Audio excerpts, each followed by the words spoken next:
গত 28 জুলাই আন্টির তো 5 বছর পূর্ণ হলো চলে যাবার। আসলে তো মা ছাড়া পৃথিবী কেমন হয় সেটা আপনি যেমন বলছেন আমিও বুঝছি।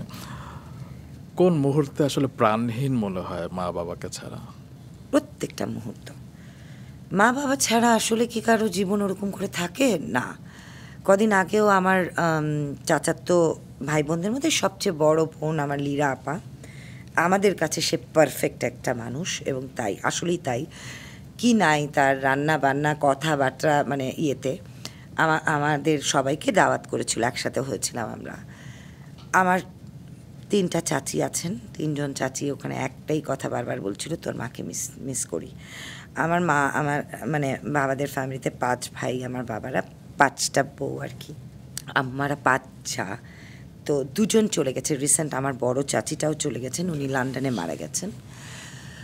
বসে তাকিয়ে ওনাদেরকে দেখছিলাম যে এই মানুষগুলোকে আমি কত অল্প বয়স থেকে, আমি যখন ছোট এনারাও তো তখন ছোট, আস্তে আস্তে দেখলাম কেমন চুলটুল পেকে কেমন বয়স হয়ে গেল।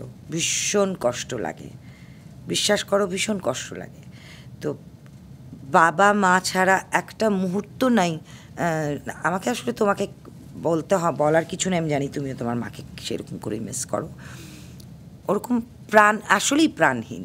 ও আপনি কিছুদিন আগে যখন লিখেছিলেন না, আম্মু যে কতদিন দেখি না তোমাকে, আসলে এটার পিছনে যে কত আবেগ আছে সেটা তো যাদের মা বাবা নেই তারা বুঝতে পারে। আরেকজনের কথা, তার কথা আসলে আপনার জীবনে অনেক অনেক অনেক বড় জায়গা দখল করে আছে। গত 1 আগস্ট তার জন্মদিন ছিল, আপনার বোন মিতি আপু, আমার এবং মেজ বোনটা মিতি।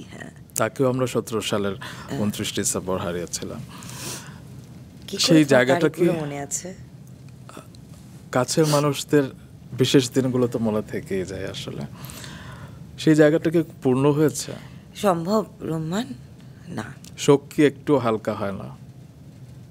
মানে এটা সম্ভব না আমার এখনও।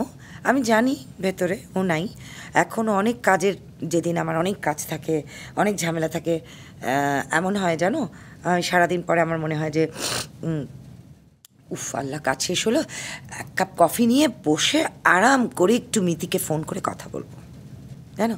হ্যাঁ, আমি ও চলে যাওয়ার পরে আমার বড় বোনটা অনেক চেষ্টা করেছে আমার পাশে থাকার, পাশে আসার, অনেকখানি হয়েওছে। একটা টাইমে ওর সাথে আমার একটা গ্যাপ ছিল মানে যেহেতু আমার মেজো বোনটা ছিল, আমার ওকে ওরকম দরকারই হতো না।